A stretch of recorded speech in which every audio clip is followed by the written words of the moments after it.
है तो आपने बाबर रिजवान सबकी छुट्टी कर दी T20 से, ठीक है कोई बात नहीं। या फिर जो नए लड़कों को आप मौका ही दे रहे हो, चलो आप T20 में रीबिल्ड कर रहे हो, इंडिया ने भी किया था, विराट रोहित के बिना एक साल आप खेले थे ना T20। लोग ना पाकिस्तान में फोन लेके बैठते हैं कि जैसे ही बाबर और रिजवान आउट हों तो ट्वीट कर दें। जेसन गिलिस्पी कहते हैं जब वो वहां थे तो आकिब जावेद उनको जीने नहीं देते थे, अंडरमाइन करते थे, भाई टीम नहीं चलाने देते थे। गैरी कर्स्टन भी भाग गए में बाबर आजम, रिजवान, शाहिन अफरीदी, ये जितने भी हैं भाई, ये नाम तो है ना, 6 महीने किसी के खराब हैं, किसी के 12 महीने खराब है, किसी 16 महीने खराब है, चलो ठीक है। अब क्या करो, गोली मार दोगे? बाबर रिजवान टीम में नहीं है क्योंकि बरगद का पेड़ हिला वाली बात है, तो आपने बाबर रिजवान सबकी छुट्टी कर दी T20 से, ठीक है कोई बात नहीं।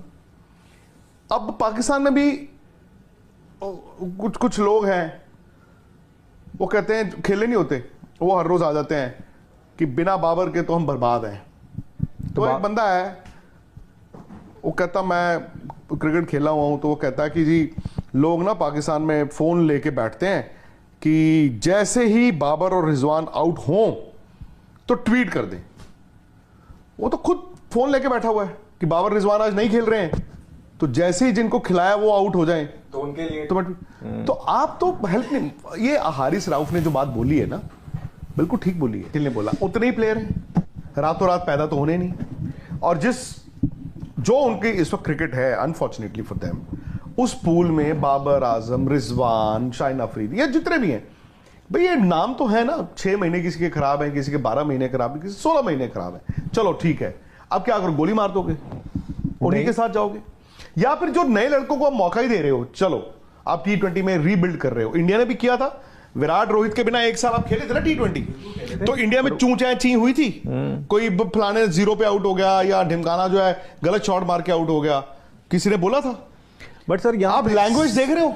नहीं, लैंग्वेज तो मतलब क्या कभी आपने ये लैंग्वेज इस्तेमाल की थी? ये तो गली मोहल्ले का मतलब ये हुआ है, ये तो फलाना हुआ है, इसको आपने कभी ये लैंग्वेज इस्तेमाल की थी? नहीं, हमने कभी। क्रिकेटर है भाई, स्पोर्ट्समैन, उसको वो रिस्पेक्ट मिलनी चाहिए। केले क्यों खा रहे हैं? हाँ, मतलब केले तो यार हर स्पोर्ट्समैन खाता है, केले तो जरूरत है। अब बल्कि क्या हुआ, अब मुझे लगता है इन्होंने ना बाबर को थोड़ा टारगेट कर लिया।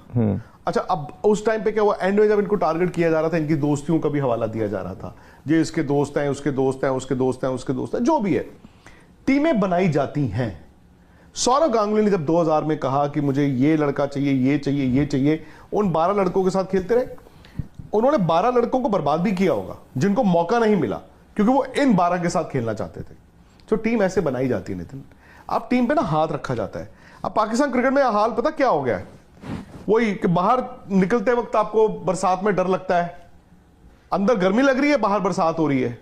अंदर आपको हो रहा है कि मैं बाहर जाके मौसम देखूं, बाहर आपको हो रहा है कि जैसे बरसात में जाऊंगा वो तार बिछी होगी, करंट ना लग जाए पानी से। तो ऐसे में पाकिस्तान की टीम रीबिल्डअप कैसे होगी? अब तो उनके सामने सिर्फ एक नहीं, हजारों सवाल है। आप ओडीआईज उठा के देख लो, आपकी परफॉर्मेंस वही है, उनकी T20s में वही है, टेस्ट में वही है। उनकी टीम रीबिल्ड नहीं होगी, उनको अपनी क्रिकेट को देखना होगा। अगर वो अपनी क्रिकेट को आज नहीं देखेंगे, आज पाकिस्तान की क्रिकेट अनफॉर्चुनेटली टॉप 5 में नहीं है। हाँ बिल्कुल, वो तो नजर आ रहा है। बॉटम हाफ है ना, हाँ, बॉटम हाफ में कब से क्या हो जाओ पता नहीं चलता यार। आप चैंपियंस ट्रॉफी सर देख लो, एक मैच पाकिस्तान के लिए क्या हुआ भाई, हो गए ना बाहर पहले ही मैच में, वो समझ में आ गया था। तो अब पाकिस्तान की टीम एक वक्त पे लगता था कि अगर आ रही है तो कंपटीशन होगा, एक वो बात रहती थी। आज वो आप फील नहीं करते, उनके पास नहीं है। निखिल आज अच्छी बात बोली कि बिना सिस्टम के आप प्लेयर्स प्रोड्यूस कर देते थे। अब वो क्या हुआ आपके लिए ना, वही आपकी वो हो गई, कातिल भी तू मुंसिफ भी तू। और क्या इसका एक चीज मैं बताता हूँ क्या था, आप बोलो ना क्या इशू है, कैसे वापस आएगा। आई थिंक इनका एक बड़ा इशू, जब ये कप्तानी की लड़ाई भी होती थी ना, उनके पास कई बार एक कोच भी ऐसा होता था जो संभालता था। अब वो लेट 90s जावेद मियांदाद आए थे एज अ कोच, तो इंतखाब आलम में उनका नाम लेने वाला था, वो उससे पहले थे। तो जब ऐसा एक फिगर होता था वो चलाता था। अभी आपने क्या प्रॉब्लम की है, आप गैरी कर्स्टन को लेके आए, वो बुरे कोच तो नहीं, उन्होंने इंडिया के साथ बहुत अच्छा किया। आप जेसन गिलिस्पी को लेके लेके आए जो इंग्लैंड काउंटी क्रिकेट हर जगह कोचिंग करके आए, बहुत आता है। लेकिन आज वो क्या कह रहे हैं, वो ये कह रहे हैं ना, वो आपके मिकी आर्थर थे, वो कुछ टाइम तक रहे, उन्होंने बोला it's a jungle out there. आप उनके कमेंट्स पढ़े हो, कहते हैं वहाँ नहीं आप संभाल सकते। जेसन गिलिस्पी कहते हैं जब वो वहाँ थे तो आकिब जावेद उनको जीने नहीं देते थे, अंडरमाइन करते थे, भाई टीम नहीं चलाने देते थे। गैरी कर्स्टन भी भाग गए।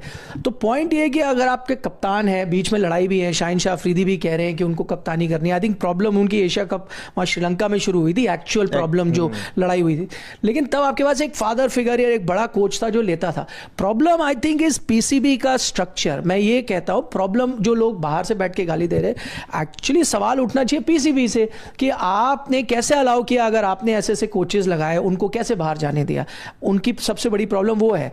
वही पीसीबी ने लॉस किया 800 करोड़ या जितने का भी लॉस हुआ, वो सवाल पीसीबी से खड़ा होना चाहिए कि आप क्रिकेट ठीक नहीं चला रहे, आप कोचेस नहीं सकते, आप क्रिकेट ठीक नहीं चला रहे। जो लेजेंड्स की बात हुई, सारे लेजेंड्स को इन्वॉल्व किया। सकलेन मुश्ताक उनके कोच रह चुके, इंजमाम उनके डायरेक्टर थे, सारे वसीम अकरम आ गए, रमीज राजा उनके पूरा क्रिकेट चला रहे थे। तो ये सारे लेजेंड्स है ना। बट मैं ये कहना चाहता हूं, जब लेजेंड्स जो सारे थे, आपने सबको इन्वॉल्व किया, लेकिन किसी को भी लॉन्ग रन दिया ही नहीं, किसी को स्टेबल टाइम दिया ही नहीं। Problem lies in management, problem does not lie with players. आप प्लेयर्स को एनवायरनमेंट दो। यही बाबर आजम, मुझे लगता है यही आपके रिजवान, यही तो जो फाइनल भी पहुंचे थे, ये सेमीफाइनल T20 वर्ल्ड कप में भी पहुंचे थे, इन्होंने इंडिया को ही बाहर किया था।